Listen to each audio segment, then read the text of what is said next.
We're going to do a simulation of the central limit theorem. We're going to start off with a population, which is the numbers from 1 to 1,000. Let's print that population just to confirm that we input that correctly. So you can see the population output at the bottom left of the screen here. Population is all of the numbers from 1 to 1,000, all of the integers from 1 to 1,000. So let's make a histogram of that population so we can visualize that. The histogram is at the bottom right of the screen here. So yeah, that looks like a histogram of our population.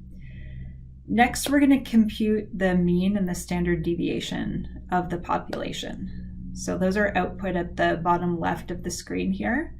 Our population mean is 500.5 and our standard deviation of our population is, let's say, about 289. Now what we're going to do is take a sample of 100 measurements from the population. So let's do that. And you can see that's output at the bottom left of the screen here. So that's 100 randomly chosen measurements from our population. Now what we're really interested in here is what the sample mean looks like. So here is the mean of all the measurements that were in our sample. It is 546.6. And we could do that again for different samples. So generating a different sample, now our sample mean is 475.62, and we could do that over and over again with different samples.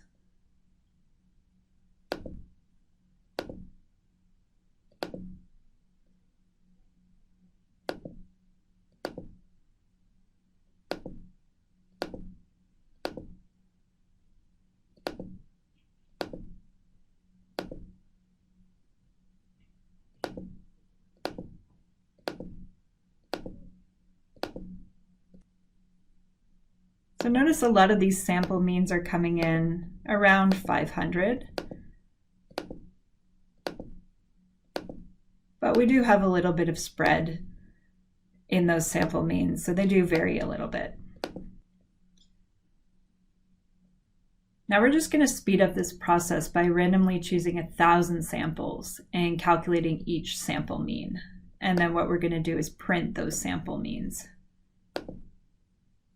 So here we go. We've chosen randomly 1,000 samples, calculated each sample mean, and we can see at the bottom left of the screen here, we've got the output of the 1,000 sample means. Now what would probably be a little bit more meaningful here is if we visualize the shape of the sample means. So let's make a histogram of the sample means. You can see that at the bottom right of the screen here. So 3 things we can notice from this histogram. First of all, stunningly, these sample means seem to be roughly mound-shaped. Second thing we can notice, seems like the sample means are centered around about 500. And third thing is if we think about the spread of the sample means. Okay, sample means seem to range from about 400 to 600. That's a lot less spread out than our original population, which was running from 1 to 1,000.